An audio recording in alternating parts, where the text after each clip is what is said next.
We've all heard the fable of the hare and the tortoise, right? And that's pretty much what's just played out at Edgbaston. And another Ashes classic with England, this time losing by 2 wickets, having won by 2 runs in 2005 in an epic contest that really lit up a summer, pretty much as this contest already has done. What we don't know about the hare and the tortoise is what happened next. What happened to the hare after he'd been beaten by the tortoise? As far as I know, the hare probably didn't change a thing. Probably carried on being a hare, carried on legging it after every lost cause, and probably won a few races in the end because they're quite quick. And frankly, that I think is what's going to happen now with England. England have set themselves up in a way that they are not going to change their ways now. They won 12 out of 14 tests by being this gung-ho Bazballing side that goes for hell for leather, is willing to lose in order to win. It just so happens that they've lost in the Ashes, which was always going to be the acid test, and Ben Stokes, speaking just now, sounded like a pretty emotionally beat-up captain, as he admitted. He looked as though he'd made the crucial breakthrough on that final day, but Pat Cummins, his opposite number, hunted him down and closed it out.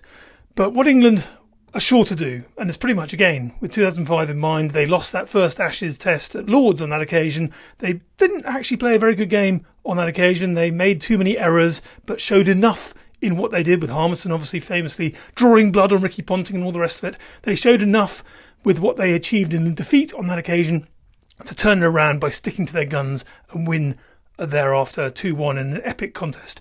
And frankly, that's what's going to happen this time. England will not budge from their Bazball mentality. They'll just do it better. And frankly, they need to do it better. They didn't have a very good game. Johnny Bairstow had a poor game behind the stumps. Moeen Ali and his busted finger obviously was a major factor in England not being able to exert control with spin on what was a pretty flat deck. And obviously, being a flat, lifeless deck, they lacked the express pace of Mark Wood, who didn't play in this game either. There are ways and means in which they can shore it up. They can play a much better Bazball-y game as well. You know, their declaration will come under scrutiny, but actually it was their second innings, a slightly chaotic second innings in which no one actually went on to make a 50, despite a lot of people, 9 or 10 of England's batsmen getting to double figures. In fact, no one quite turned it on in the way that they had done in that amazing run of form previously. So, in summary, Australia are the better team on the day.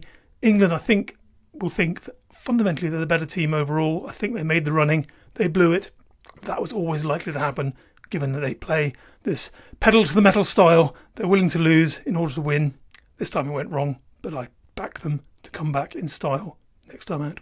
Thanks for watching ESPN on YouTube, and for more sports highlights and analysis, be sure to download the ESPN app, and for premium content plus live streaming, make sure to subscribe to ESPN Player.